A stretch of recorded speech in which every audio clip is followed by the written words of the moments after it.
정치권이 시끄럽습니다. 국정 운영 방향을 투명하게 공개하겠다는 취지로 읽히는데 정작 세간의 관심과 논란은 엉뚱한 곳으로 튀었습니다. 주류 역사학계에서 위서, 그러니까 이 가짜 역사로 취급이 되는 환단고기, 이른바 환빠 논쟁이 대표적입니다.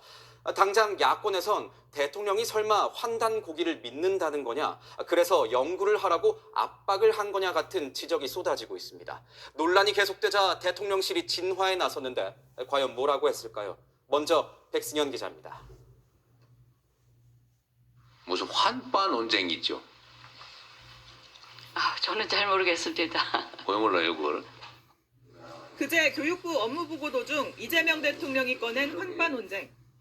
단군이 고조선을 건국하기 전 한국과 배달국이란 나라가 있었다는 설, 환단고기를 언급한 겁니다. 환단고기는 문헌이 아니에요. 모든 역사가 다 사실을 기록하고 있지는 않습니다. 야권에선 비판이 쏟아졌습니다. 이미 주류 역사학계에서는 위서로 결론 났는데 왜 언급하냐는 지적입니다. 역사학계에서 위서다라고 사실상 만장일치로 결론이 난 문제에 대해서 그걸 원점으로 돌리는 듯한 소리를 공개적으로 한 것은 저는 큰 문제라고 생각합니다. 이준석 개혁신당 대표도 환단고기가 역사라면 반지의 제왕도 역사라며 부정선거를 믿는 대통령 다음이 환단고기 믿는 대통령이라니 대한민국이 걱정된다고 했습니다. 나라를 위험하게 하는 것이죠. 그러니까 대통령께서 무엇을 믿든지는 자유인데 그건 개인의 자유고 국가 시스템에 권할 일은 아니라는 겁니다. 대통령실은 지역적인 문제를 과도하게 해석했다며 진화에 나섰습니다. 이런 문제의식들을 그대로 있는 그대로 연구하고 분명한 역사관 아래에서 국가의 역사관을 수립해야 하는 책임이 있는 사람들은 그 역할을 다 해주면 좋겠다. 환단고기를 연구 검토하란 주문은 아니었다고도 밝혔습니다. 이에 대해 한 전 대표는 논란이 아닌 것을 의미 있는 논란인 것처럼 혼란을 일으킨 이 대통령의 무지가 문제라고 비판했고, 이준석 대표는 대통령실이 해야 할 일은 궁색한 해명 말고 죄송하다는 말이라고 지적했습니다. 채널A 뉴스 백승현입니다. 이재명 대통령은 이번 업무보고에서 폭넓은 관심사와 함께 세부적인 내용, 그러니까 디테일을 앞세웠습니다. 그런데 여기서 또 논란이 불거졌습니다. 외화 밀반출 문제로 인천공항 사장을 질타하는 와중에 구체적인 범죄 수법을 언급한 게 화근이 됐습니다. 야당은 쌍방울 대북 송금 사건 당시 수법과 똑같다면서 범행을 자백한 꼴이라고 공세를 폈습니다. 여권 내에서도 설화 리스크를 우려하는 목소리가 적지 않습니다. 박자은 기자 보도 이후에 아는 기자로 이어갑니다. 수만 달러를 가지고 나간다. 예. 근데 뭐 책갈피에다 끼고 나가면 안 걸린다. 그런 주장이 있던데. 예. 그 실제로 그래요? 저희가 보안 검색하는 것은 유해 물질을 주로 검색을 하고 있습니다. 근데 저는 그거 이해가 안 돼요. 그 당연히 책이 그 안에 들어있으면 당연히 검색해서 뒤져봐야지. 그걸 그냥 다 통과시킵니까? 이재명 대통령의 이 발언 두고 야당은 쌍방울 대북 송금 사건을 소환했습니다. 나경원 의원은 지난 2019년 쌍방울 그룹 임직원들이 대북 송금을 위해 달러를 밀반출할 때 썼던 그 수법 아닌가라면서 대통령의 공범 자백이자 재발절인 도둑의 자백이라고 맹공했습니다. 장동혁 대표 또한 몸이 기억하고 있던 것이라며 전임 정부에서 임명된 사장을 깎아내리다가 자신의 범행 수법만 자백한 꼴이라고 비판했습니다. 당사자인 이학재 인천공항 사장도 직접 반박글을 올렸습니다. 인천공항을 30년 다닌 직원도 모르는 내용이었는데 온 세상에 책갈피에 달러를 숨기면 검색되지 않는다는 사실이 알려졌다는 지적입니다. 이에 대해 대통령실은 오히려 예방 효과가 더 크다고 반박했습니다. 또 야당 출신 공공기관장 모욕 중이라는 야당 지적에는 그렇게 바라보니까 그런 문제를 제기하는 것이라며 야당 탓으로 돌렸습니다. 채널A 뉴스 박지안입니다. 아는 기자, 대통령실 출입하고 있는 홍지은 기자 나왔습니다. 자, 홍 기자, 이거부터 한번 여쭤볼게요. 환단고기가 대체 뭐길래 이렇게 시끄러운 건가요? 자, 우리가 초등학교 때 이렇게 배웠던 역사를 돌이켜보면 단군이 고조선을 건국을 했고 그로부터 역사가 시작된다 이런 거잖아요. 그런데 이 환단고기는 그보다도 훨씬 더 앞선 우리의 역사가 있었다 이런 주장이 담긴 책입니다.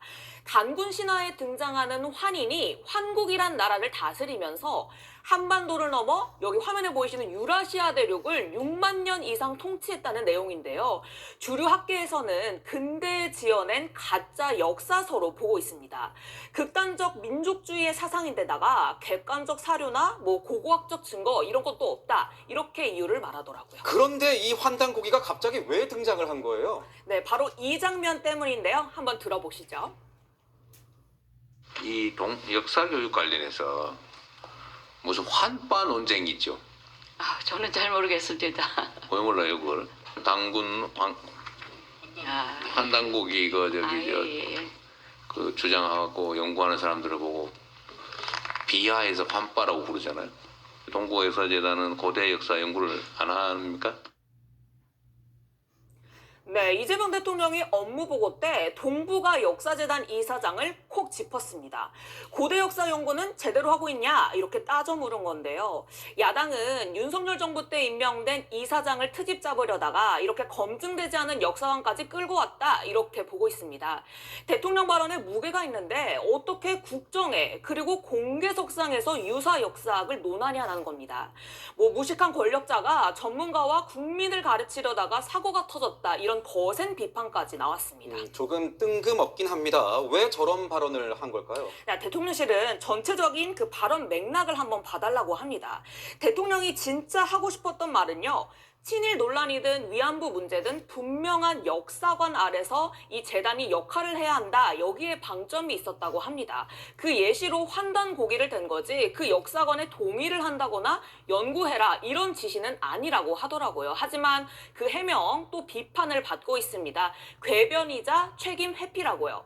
환빠임을 밝힐 게 아니라면 부적절한 언급이라고 인정하고 국민께 사과를 하라는 주장입니다. 외화 밀반출 문제를 지적한 인천공항공사 사장도 보니까 국민의힘 출신 인사잖아요. 네, 그렇습니다. 지폐를 책갈피에 끼워가지고 외화를 이렇게 밀반출하는 방식 이거를 왜 잡아내지 못하냐 공개적으로 대놓고 면박을 줬죠. 사실 이 문제는 관세청이 얼마 전 그 업무보고 때 인천공항공사 소관이라고 답변하면서 옮겨붙게 됐습니다. 그런데 마침 이 공사 사장이 국민의힘 삼선 의원 출신의 윤석열 전 대통령이 직접 임명한 인사거든요. 아는 게 하나 없다. 딴 데 가서 노세요 했던 여럿 이런 질타 장면들 보수 성향 공공기관장 찍어내기라는 의심을 야당은 거둘 수가 없는 거죠. 2019년 쌍방울 임직원들이 대북 송금을 위해 달러를 밀반출할 때 썼던 수법인데 그걸 좀 잘 알아서 그런 거 아니냐 이런 야당의 역공도 나오게 된 거고요. 하지만 대통령실 오히려 몰랐으니 공개석상에서 더 이야기한 거 아니겠냐 이렇게 반박을 했고요. 또 이렇게 범죄 수법을 널리 알려야 차후 예방 효과도 크다고 했습니다. 사상 첫 생중계 업무 보고인데 약간 논란만 좀 터져 나오는 모습도 있습니다. 계속 하는 겁니까? 네, 물어보니 계속 한다고 합니다. 물론 이렇게 전체적으로 생중계되는 거에 대한 부담감 그리고 위험 리스크도 잘 알고 있다고 합니다. 그럼에도 일하는 모습을 국민한테 알리는 게 중요하다라고 말하더라고요. 이번에도 논란이 일긴 했지만 이슈 주도권 측면에서는 득이 더 많다는 판단입니다. 지금 이 화면에 보이시는 것처럼 다음 주에도요. 업무 보고 아주 빼곡하게 생중계합니다. 19개에 달하는데요. 해당 부처나 공직사회는 제2의 이학제가 될 수 있다며 긴장감도 고조되는 분위기입니다. 네, 아는 기자 홍지은 기자였습니다.